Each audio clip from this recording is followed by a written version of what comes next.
Okay, Vino Adonai Eloheinu Aneinu Maaseh Adeinu Konani Maaseh Adeinu Koneu. I'd like to talk a little bit about Perashat Shelah. I'd like to thank the BRS Synagogue, BRS Sephardic Synagogue, for graciously inviting me to speak. I'd like to dedicate the shir today and tonight.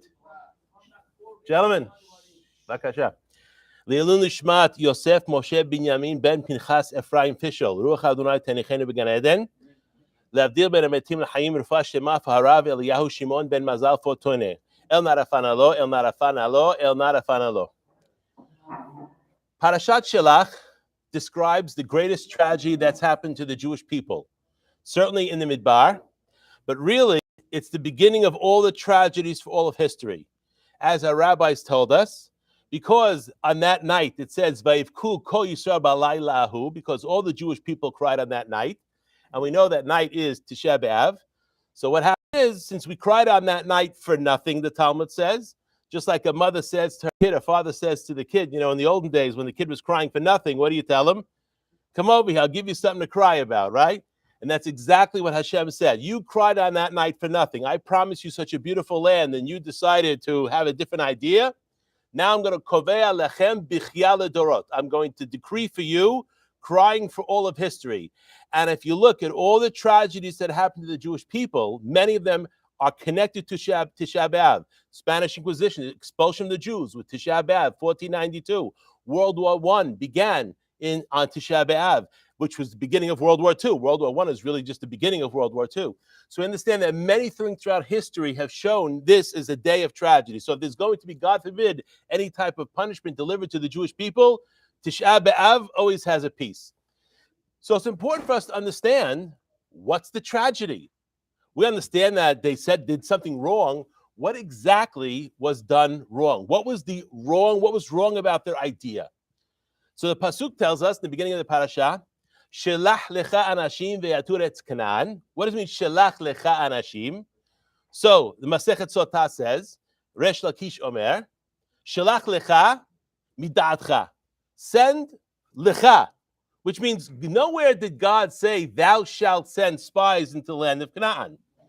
God didn't think spies were needed. But what happened? Shlach lecha, you want to send spies? Midatcha, okay, you send spies. But I'm not commanding you to do this. This is voluntary. You want to do voluntary, you could do voluntary. But of course, there's a problem. The problem is when you do something that's, shall we say, not required or not requested, then sometimes there could be troubles. And where was the troubles? How the Jewish people approached Moshe Rabbeinu. For that, you have to look in Sefer Devarim. What does it say over there?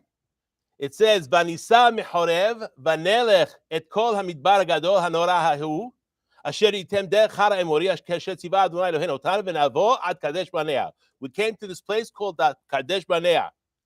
And what happened? Va'omar lechem, I said to you, Batem el hara emor, you came to the mountain of the Emori, asher Adonai Eloheinu ten lanu, that God is going to give us. And what happened? Now they say, go and inherit the land. Yes? Now it's time to go into the land of Israel. They're only 11 days away. And then Moshe says, Vatikrivun elai kullechem. All of you came to me. And what did you say? Let us send people before us. So to investigate the land, to see what it is, and to spy it out. What does it mean, Vatikrivun elai kullechem? Rashi says, Bi'rububiyah, which means they didn't come mesudar. They didn't come mesudarim. They came out of order. Young people jumping on top of old people. It's almost like a free-for-all. And they came asking Moshe Rabbeinu to send spies. And the people who, when they were coming, didn't show proper respect for the elders and for the younger people showing respect to the elders. Now, that's not enough to have caused such a tragedy. So what did Moshe Rabbeinu do? He recognized that this has the potential for disaster. How do we know that? Because it says, Ele shemot ha'anashim asher shalach Moshe latur et haaretz. After the Torah lists all the people that were sent, then it says, Ele shemot ha'anashim, meaning what? These are people that were of stature. These are people that were important. These were people that up until this point were considered to be kesherim. As the Gur Aryeh says, commenting on the Rashi on this pasuk, Meaning from that time, when at that point, they were still kosher people. They were still straight people. But what happened? The shaliach is only as good as the people that is sending him. It's the halacha. If the shaliach tzibur is migamgem belashono, he mixes up the words, he can't really speak well. What is that? Siman ra lesholehav. It's a bad sign for the ones who appointed him. So we see leadership of the people get the leader that they deserve. So here what happens, because of how they approach this issue, so even though these spies started out as what we would call kosher individuals, as soon as they accepted the minui, the appointment to go into the land of Israel, that's already problematic. Why? We're going to see. Patience. It says in the pasuk, in our parasha, Vayelechu vayavo el Moshe ve'el Aaron. What is in Vayelechu vayavo? We see these two words. They went and then they came. So over there, what does Rashi say over there? He says the way they went, the way they came is the same way they went, which means they all already agreed that they were going to come back with a bad report. Meaning after the appointment, they were still kosher people. But once they were appointed, they had already agreed amongst themselves that they were going to come back with a bad report. What we need to investigate, Bezrat Hashem, is what exactly was so bad about their report. Whatever they said, Can we say it? They didn't even go. Can we save the questions for the end, please? Okay, I will answer whatever questions you'd like, but I only have an hour to speak, and I want to make sure I get all the ideas out, and then I'm more than happy to stay an hour and a half afterwards to answer any questions. So how do we see that Moshe Rabbeinu was already sensitive to the fact that this is a problem? The end of that pasuk, what does it say? He called Hoshea bin Nun Yehoshua, which means he changed the name of Joshua, who up until that point his name was Hoshea. And Moshe Rabbeinu, what did he do? He took a Yud and he added on to the name of Hoshea to become Yehoshua. Even though the Torah previously had called him Yehoshua, this is where his name becomes Yehoshua. And why did he do that? Moshe Rabbeinu asked for Rachamim, mercy on Joshua, because he's going to go amongst these other 11 individuals who potentially are going to have a bad idea. And therefore, he wants to give Yehoshua a protection that what's going to happen, he's not going to fall into the council, the bad council. And that's what it says, Ya Yoshiacha me'atzat meraglim. Let Hashem save you from the etzah, from the evil counsel of the meraglim. We still haven't identified what exactly is that evil counsel. Continuing on, Vaya'alu b'negev, vayavo ad Hebron, the Sham, and then it says Vaya'alu plural. They all went up through the Negev. Vayavo ad Hebron. That's Hebrew grammatically problematic. Why? Because Vaya'alu is plural. Vayavo is Hebron. It should say Vaya'alu b'negev, vayavo ad Hebron. So from here, Rashi says, what does this mean? Vayavo ad Hebron. Ad Hebron is talking about one person. Who's the one person talking about? Kalev. Kalev recognized, now, which means that Kalev in the beginning was part of the Etzara'ah. Yoshua was not, because he was protected by Moshe Rabbeinu changing his name. But Kalev didn't have that protection. So he was initially part of this Etzara'ah. What did he go? He went to Hebron. And what's in Hebron? Marat HaMechpelah, the burial place of the forefathers. Why? And he went to pray there, it says. He went to pray on the burial place of Abraham, Yitzchak, and Yaakov. If one can imagine, there's not too many places to go in the land of Israel at that time that have any Kedusha. Marat HaMechpelah has a certain level of Kedusha. Har HaMoriah maybe already had a level of Kedusha from the time of Shem. But nevertheless, he went there. But we go a little deeper, we'll begin to understand why there he changed his mind about Atzat HaMeraglim. And for that, we have to go to Perashat Lech Lecha. It says in Perashat Lech Lecha, Vayomer Elav, talking to Avraham Avinu, Ani Hashem, Asher hoseticha me'ur kasdim latet lecha et haaretz hazot lenishta. I took you out of the land of Ur Kasdim to bring you into the land to inherit it. So this is a perfect connection to what they're about to. They're about to go into the land of Israel. They're about to go inherit the land of Israel. Avraham was told by Hashem that what? You're going to go into the land of Israel. Yes? What does Avraham Avinu over there say? Vayomar Adonai Elohim bama eda ki irashena. Avraham asked, presumably, a question that seems to have displayed a lack of emunah. Bama eda ki irashena. With what? How do I know I'm going to inherit this, or my children going to inherit this? The answer is very simple. God just told you. What's the question? What's the question Avraham Avinu is asking here? And the real answer is asking, and this is brought Rabbeinu Bachya on the pasuk, Be'eze zechut. In what merit are the Jewish people going to go into the land of Israel? This is real bama. With what merit? And what's the response to that? The response is going to be they're going to be slaves for 400 years in a land that's not theirs. That's the response. So we see what's the merit? The merit is a level of suffering. And this is consistent with what it says in Masechet Berachot in the Gemara. It says here, Tanya, Rabbi Shimon ben Yochai Omer, Rabbi Shimon ben Yochai says, Shalosh matanot tovot natan HaKadosh Baruch Hu Yisrael. 3 gifts, good gifts God gave to the Jewish people. The Chulan, and all of them, lo netanan ela al yidei yisurim. None of them were given except through some type of suffering, some type of difficulty. And what are the 3? Torah, Eretz Yisrael, and Olam Haba. These 3 gifts were given to the Jewish people, but they were not given free. They were given with payment. Torah minayin, the Gemara says, Shne'emar, Ashrei hagever asher teyaserenu ya, umitoratecha telamedenu. Lucky, happy is the man who God afflicts, and from your Torah, you will teach, and teach from your Torah, which means what? We see there's a connection between suffering and limuda Torah.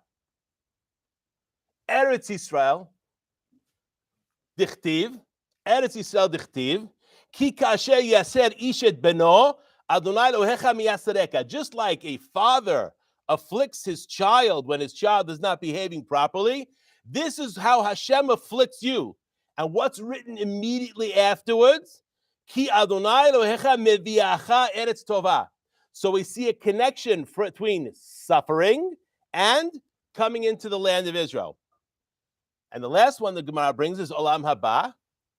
Dichtiv, it's written, Ki ner mitzvah v'torah or v'derech hayim tochechot musar. Ner mitzvah, the candle of the mitzvah and the light of the Torah and the way of life, tochechot. What is tochechot musar? Rebuke, which is often very, very difficult for people to hear.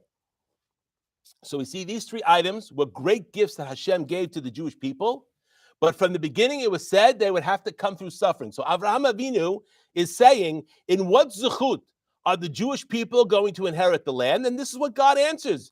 Yadoa teda ki ger yezaracha be'eretz lo lahem. This is why Kalev went to Marat HaMachpelah, because he recognized that these promises were made to Avraham Avinu. And we're going to see, hopefully, when we get a little bit later in the shiur, exactly what was the etzah of the Meraglim that was bad, what allowed them to see the land of Israel through such a bad lens, and come back and give their report. There's something that they left with. Because if you want to say, well, they saw giants and they saw all these things, they didn't know about any of that before they left. We see as soon as they left, they already had an idea to look at things negatively. And we have to investigate what was that idea. So this is where Kalev went. He went to the Marat HaMachpelah, and through the remembering what happened to Avraham Avinu, and remembering that Eretz Yisrael was promised only through suffering, Kalev allowed him to not be part of their ideas. Now, you can say they already suffered so much. There were slaves in the land of Israel. There were slaves in Mitzrayim. How much suffering did they have to do? First of all, they were taken out early, 210 years versus 400, so they didn't complete the suffering. That's a whole other discussion. But there's another idea. It's not just the land of Israel is only acquired through suffering. The land of Israel is only maintained through suffering. Because we have a pasuk in Parashat Behar. What does it say? Ve'aretz lo timachel itzmitut. The land is not sold forever, which means if I own a piece of land in Israel in the time of the Torah, and I want to give it over to somebody, I don't sell the land for posterity. I sell the land up until the Yovel. So if the Yovel is in the 15 years from now, he gets 15 years worth of use out of that land. That's what I'm selling. Because what happens in the Yovel? Exactly, all goes back. I can then sell it again for another 50 years. Why is that? Why is it the land of Israel is never timachel tzmitut? It's never sold permanently. Kili haaretz, because the land is not yours. I gave it to you, but it's a gift that has to continually be earned. And that's a very important part. So the suffering, in order to keep the land of Israel, is not just to get it, it's also to live in it. And we see that. What's the problem with receiving a free gift? Who doesn't want a gift? So Shlomo HaMelech, what does he say? Ocher beto botzea batza v'soneh matanot yihyeh. Shlomo HaMelech says, he who pursues ill-gotten gains makes trouble for his household, which means if a person steals or does terrible things in order to acquire the money, he's not going to keep it. It really doesn't belong to him. And not only that, even if he's not stealing, the person who hates gifts lives. Why is that?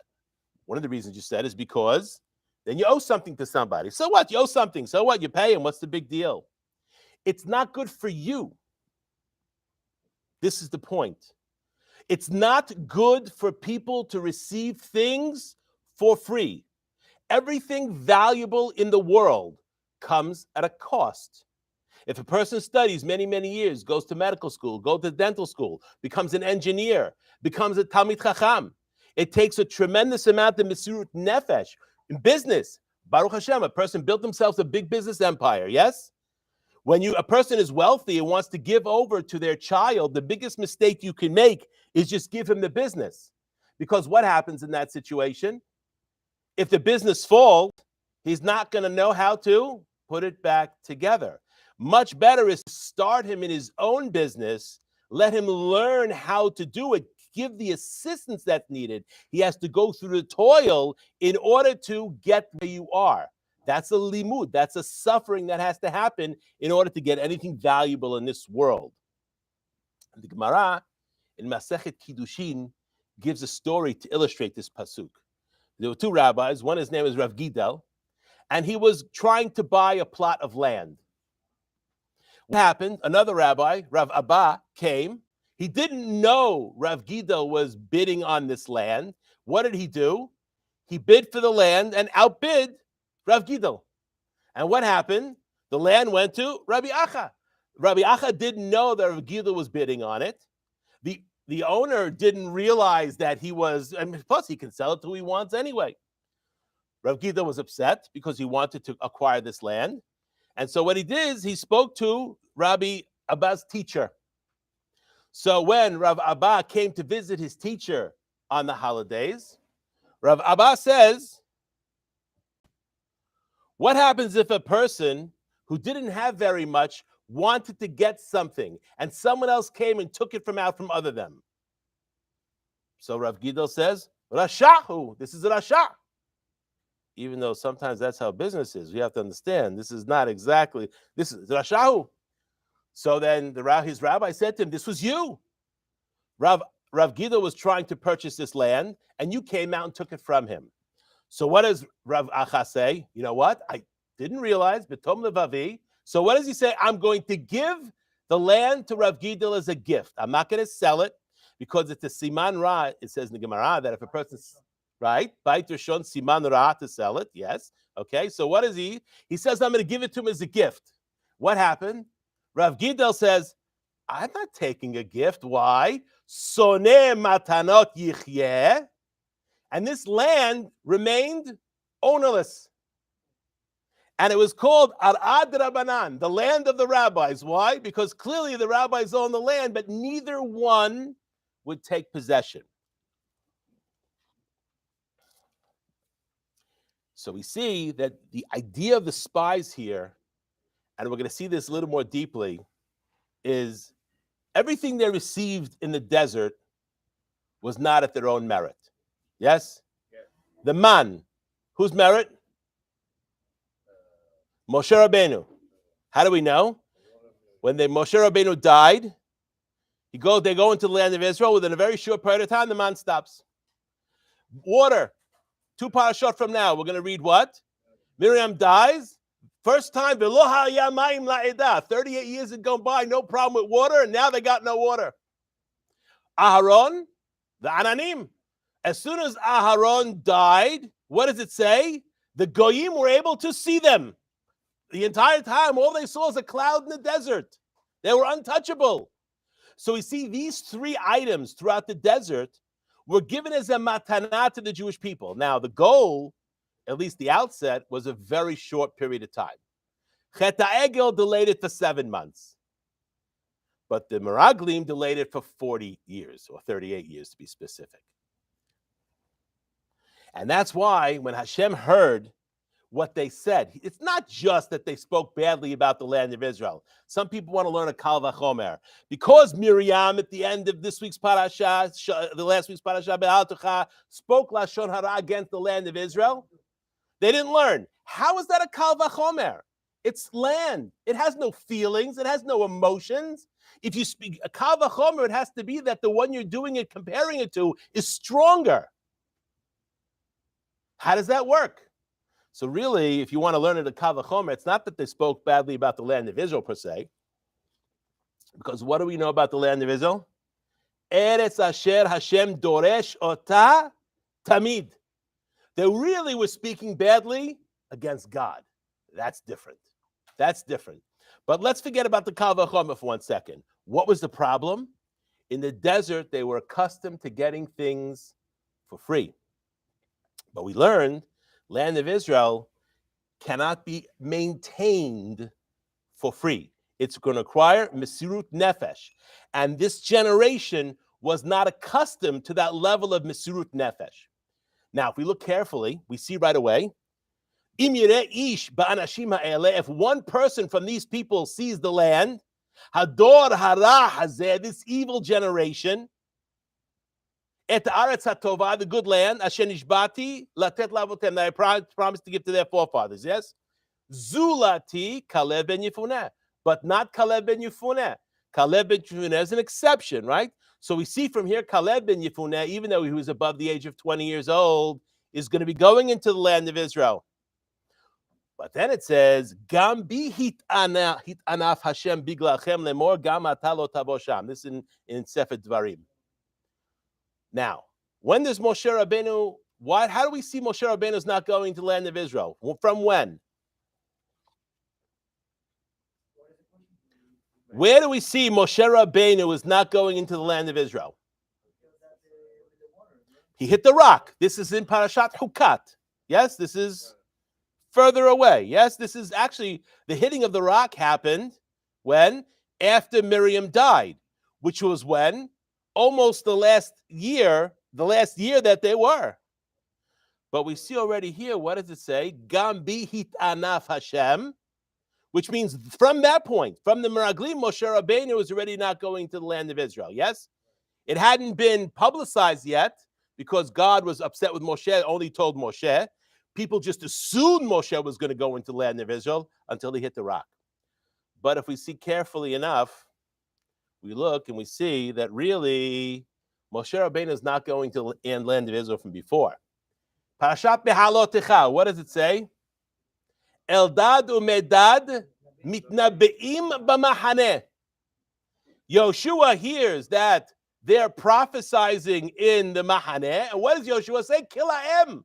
Destroy them, blot them out. I mean, wow, these two guys are giving prophecy and Yoshua's losing his stuff? Why? What did they say? The Bala Turim says, mitna be'im. What is mitna be'im? Notarikon. It's a acrostic. Moshe tanuach nafsho began Elohim, Yoshua machnistam. So we see already in last week's parasha, Moshe Rabbeinu is not going into the land of Israel. So this whole idea of him hitting the stone, that's what we would call the makeba patish from halacha from Shabbat. That was the straw, the one. But really, that's only reveal it to everybody. If we look carefully enough, however, Moshe Rabbeinu is not going into the land of Israel even before that. Where do we see the earliest time?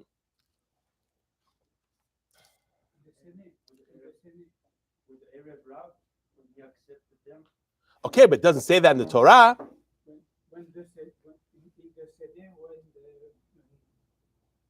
Akadosh Baruch Hu say, take out the people from Israel, and Moshe says, Moshe Rabbeinu, what does he say?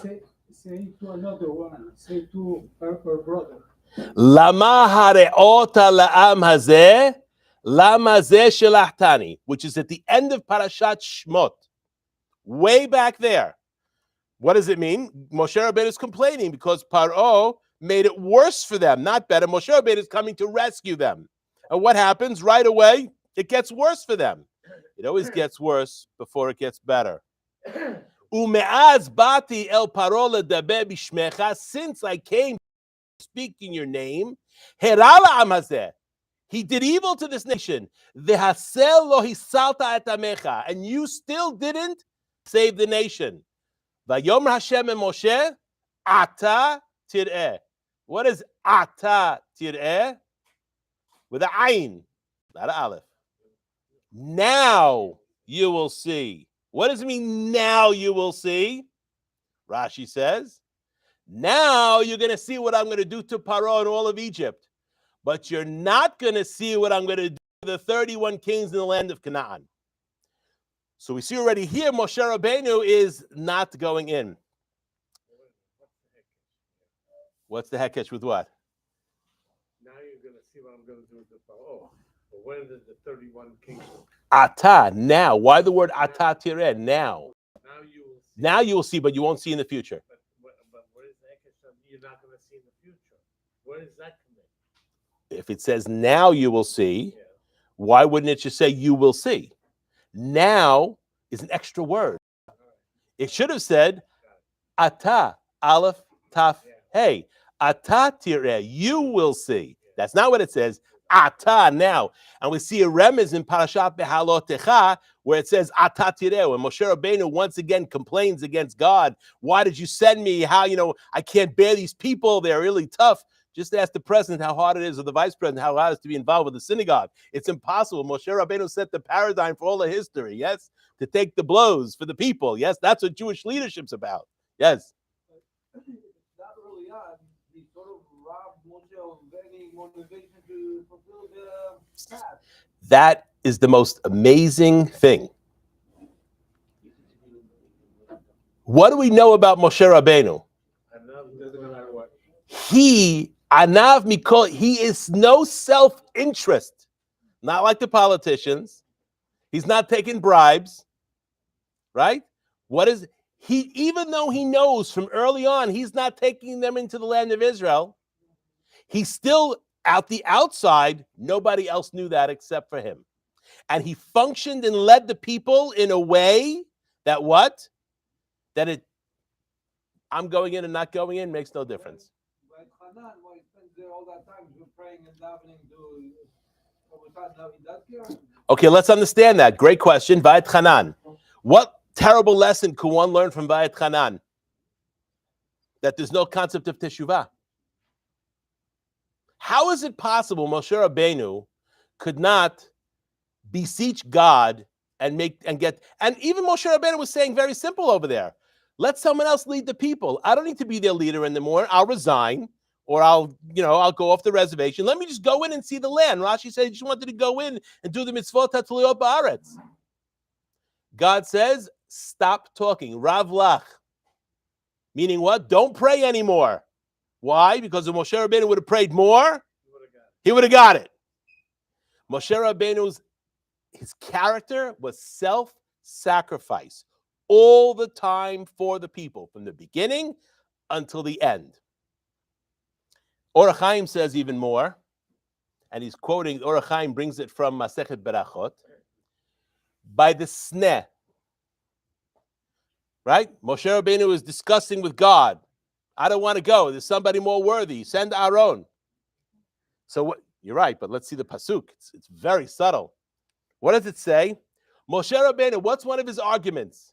I'm going to go to the people, and they're going to say, no. I'm going to tell them, God of your fathers has come to rescue you. What are the people going to ask? What's his name? Really? Who cares what his name is? Why is that a question? Why is that a question? The people, and by the way, they never asked that question. When Moshe Rabbeinu went to talk to the Jewish people, they didn't say, by the way, what's his name? Moshe Rabbeinu was asking the question. He wanted to know in what midah, in what attribute, are they going to be taken out of the land of Egypt? What was God's answer? Eheyeh asher eheyeh. That is one of the names of God, Aleph Hey Yud Hey, and that's a name of God that denotes mercy unlimited to the righteous and the wicked. So by the fact that Moses was hearing God was using the word eheyeh, that midah, that means what? The people really don't deserve to leave. They're only leaving because if I leave them in any longer, I won't have anything to take out. And that's why when Moshe Rabbeinu was praying by Har Sinai, when they made Chet Ha'ego, what does he say?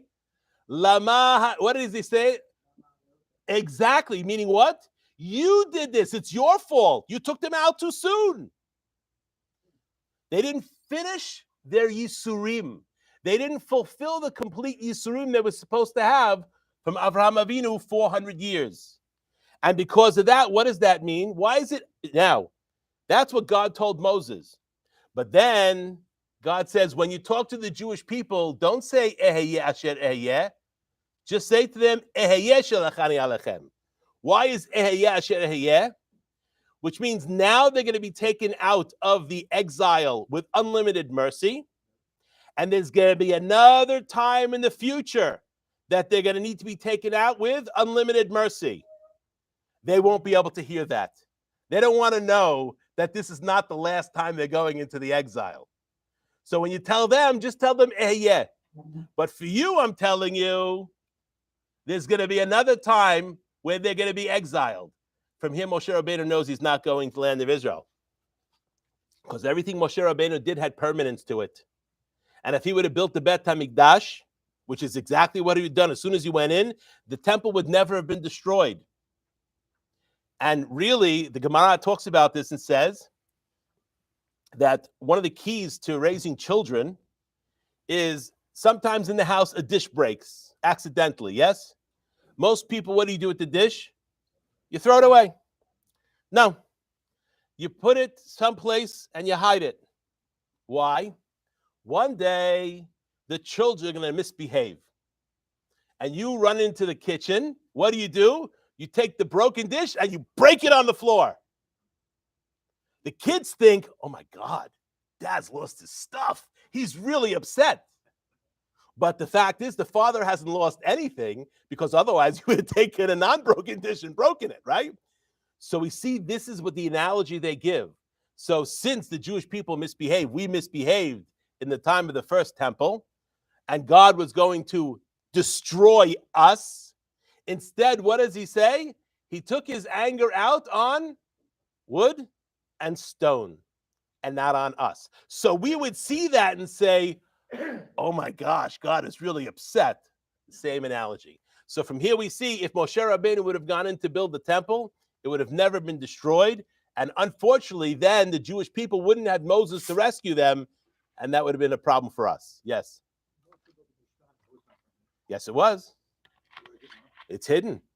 The Talmud says it was hidden. The Talmud says that Aaron was hidden. All the kelim, the Mishkan, and Moshe Rabbeinu were buried about 12 years before the destruction of the first temple.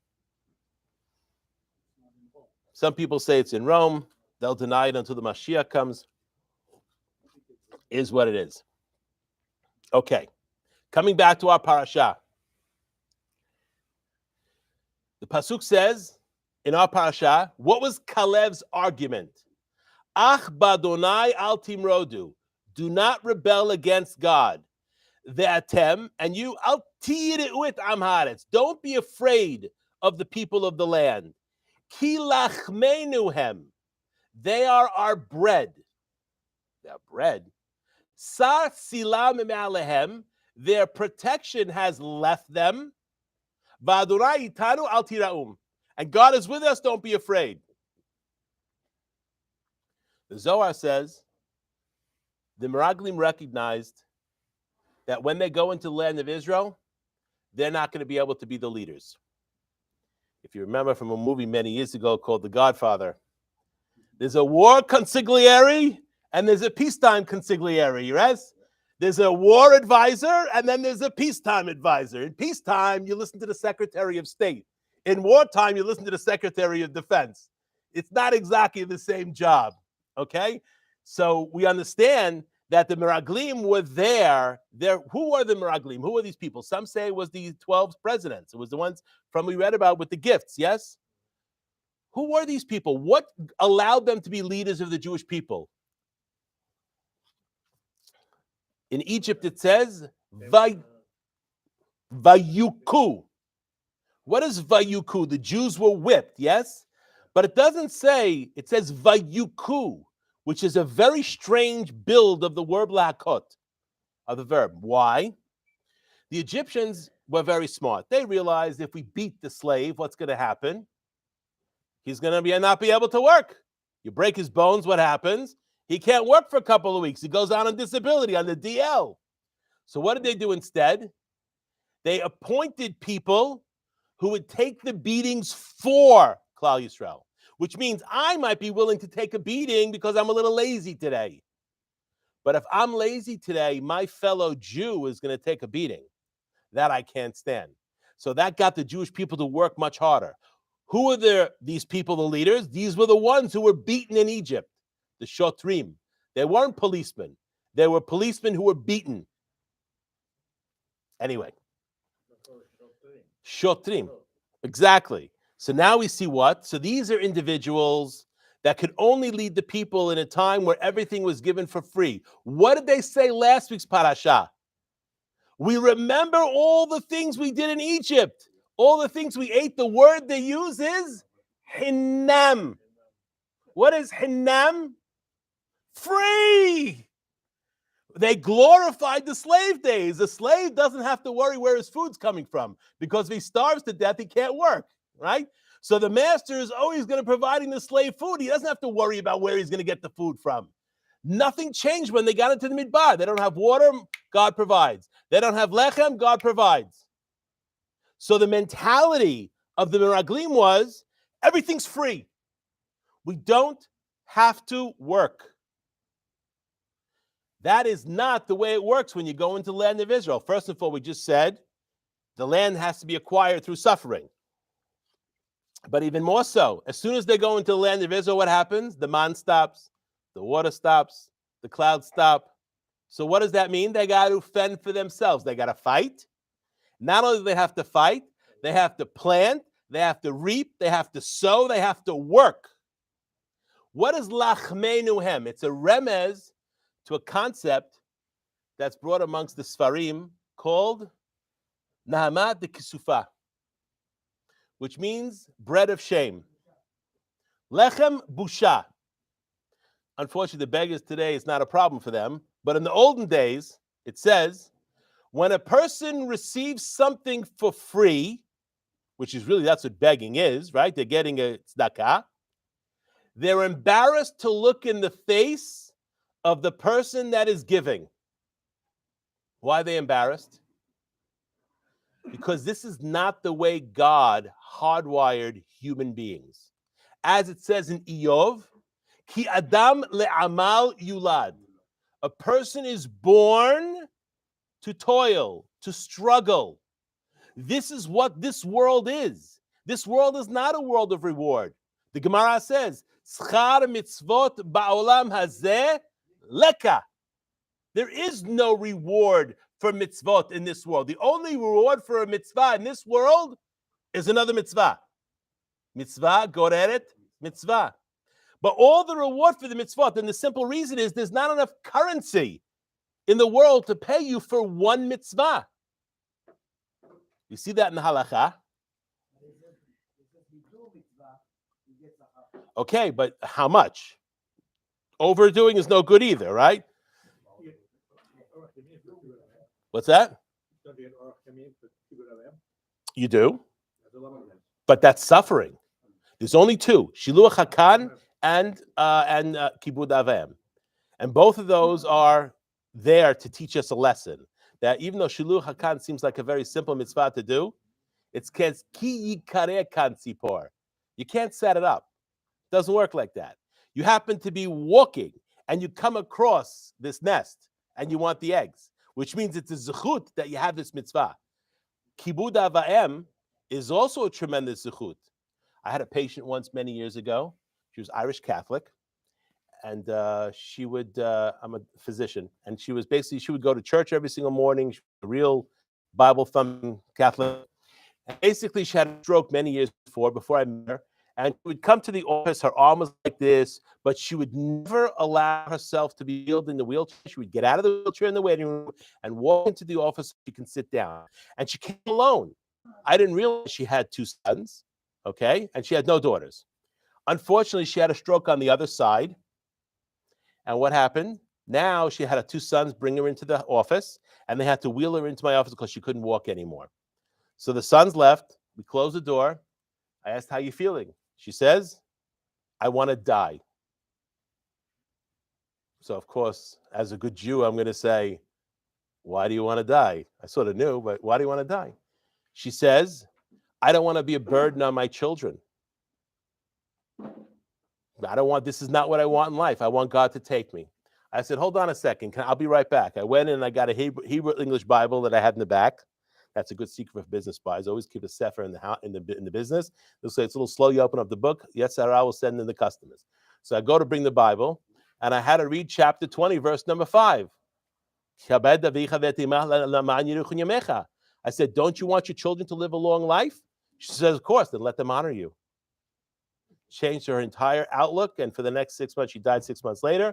That changed her entire outlook just based on that one statement. So yeah, it's a tremendous, but there's the reward of that mitzvah is what? You'll have a long life. Why? Which means your parents live long enough that you take care of them, so that what happens, the most important thing, you gotta make sure your children see it. And what'll happen? They will see what you did for your parents, and they will do the same thing for you. The only way they can do that is how? If Hashem gives you a long life. Exactly. Correct. Or your long life is necessary so that they can then teach it to their children. Good? Okay. So we understand that these were not meant to be leaders in a place where people had to work. These were true socialists. They liked getting everything for free. But that's a very short-lived situation, as we see in Venezuela and Cuba and all these other places. Very short-lived situation. And if we go in that direction over here, oy vavoy, I'm not going to get too many politics over here. What's that? Why is that? Why tzedakah? Why is that the key? Why? Because you have to give from yourself.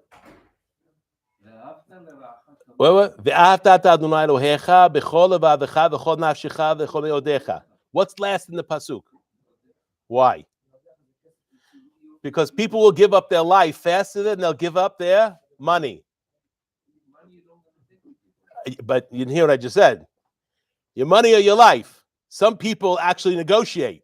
Stupid. Just give them the money, right? Give you a halakha. I was going to bring this before. Everybody knows the halakha yahareg v'al yavor. The Gentile comes to a Jew and says, I want you to bow down to a pesel. I want you to do arayot. I want you to commit murder. Halakha is yareg v'al yavor. You have to submit yourself to die. A person should submit himself to die. We should never be tested on Kiddush Hashem rather than commit any one of those three sins. Now, what if the Gentile tells you, I want you to halal Shabbat. I want you to eat hazir. I want you to eat an ounce of hazir. What's the halakha? Bring me some ketchup. Okay? You're allowed to eat it, yes? If a person doesn't eat it, the Rambam says, Hayav al nafsho, he committed suicide. It's not allowed. Rambam, yes? Now let's make it a harder case. The hardest case is what? The Gentile comes to the Jew and says, I want you to do this one lo ta'aseh, which is eat an ounce of chazir.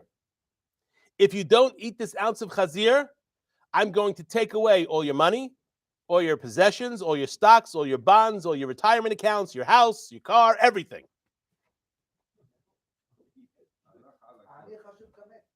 What? No, that's a drasha, but it doesn't work. What's the halakha?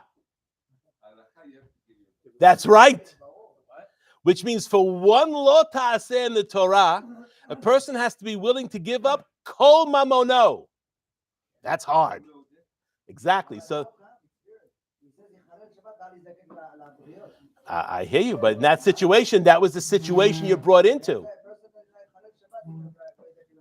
That's supporting what I'm saying, that it should be go get a job and work rather than be poor. But this guy, what's going to happen? He has to give up all his money, and then he's got to go get a job. And he's got to start from the beginning again.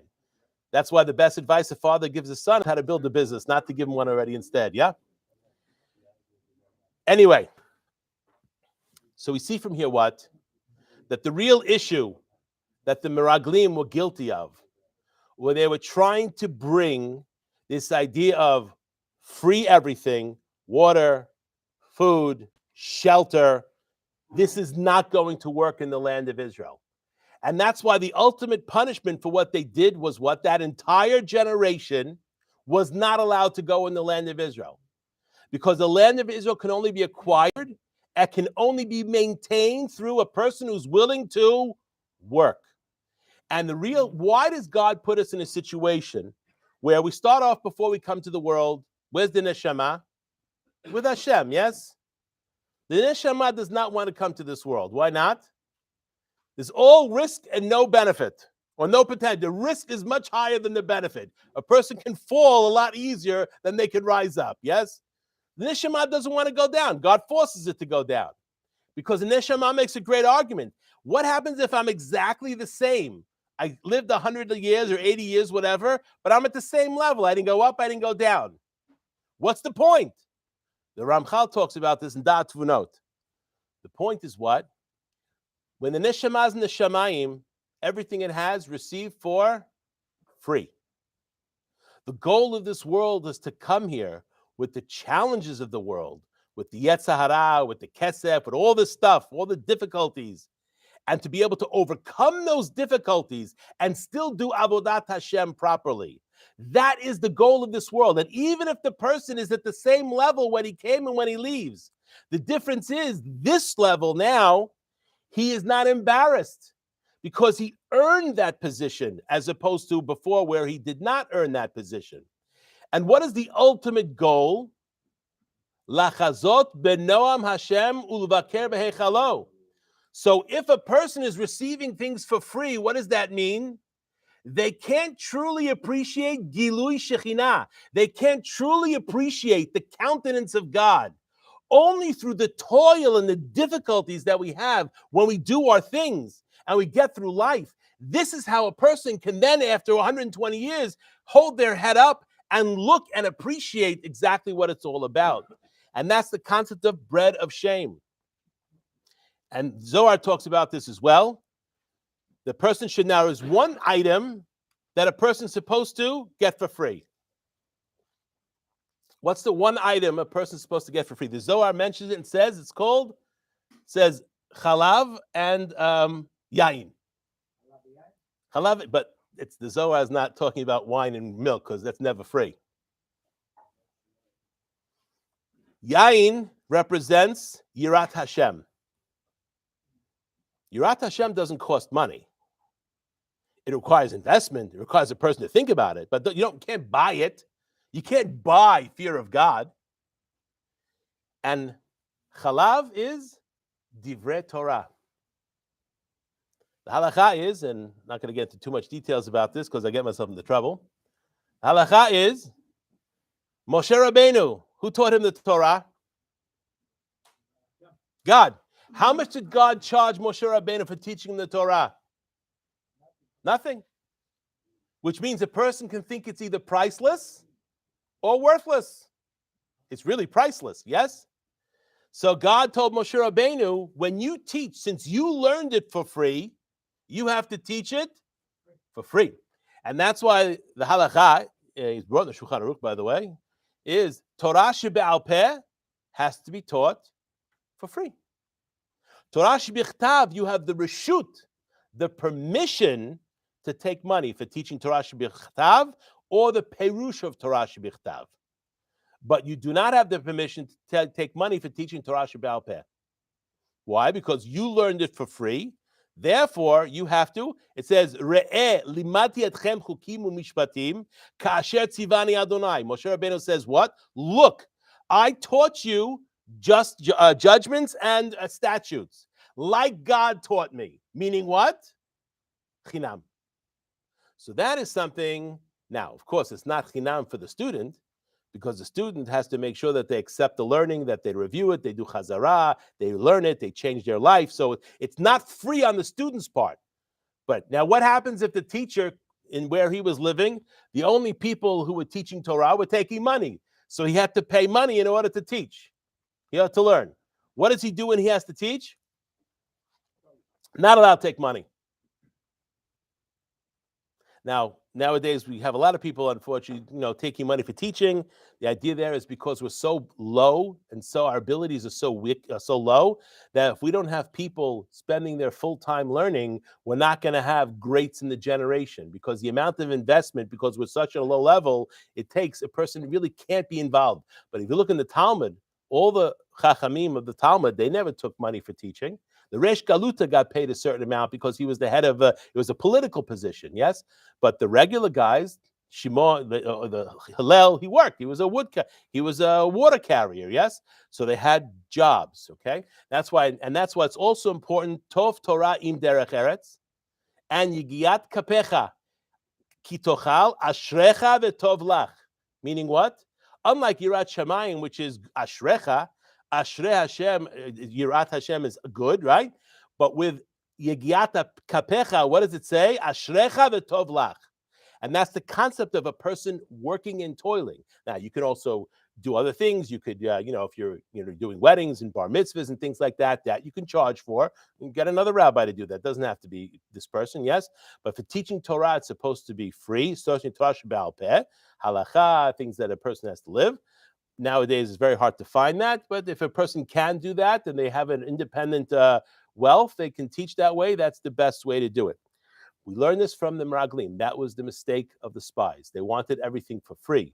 And we know from last week's parasha, learning Torah they weren't interested in, because they left the mountain, like the rabbi said. What did he say?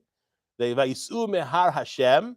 Never in the Torah, in the Tanakh, is Mount Sinai called Har Hashem. It has three names: Sinai, Chorev, and Har Elohim. Why is it never called Har Yud Kei Vav Kei? Yud Kei Vav Kei denotes permanence. Haya, Hoveh, V'Yeh. Sinai has no Kedusha now, zero. When the Jewish people left Sinai, the Kedusha left. All the experience of Sinai when they were going there, before Moshe Rabbeinu went, once they left and they were gone, no more Kedusha at all in Sinai. Har HaMoriah has Kedusha, Kadsha Le'achshav, Kadsha Le'atid Lavo. It always has Kedusha. That's why the Torah, how does the Torah refer to Har HaMoriah? Hamakom. Everywhere you see it says Hamakom, Vayat Hamakom, Merachok. What was that? Har HaMoriah. That mountain is called Har Hashem, because the Kedusha there is permanent. Sinai had no permanent Kedusha.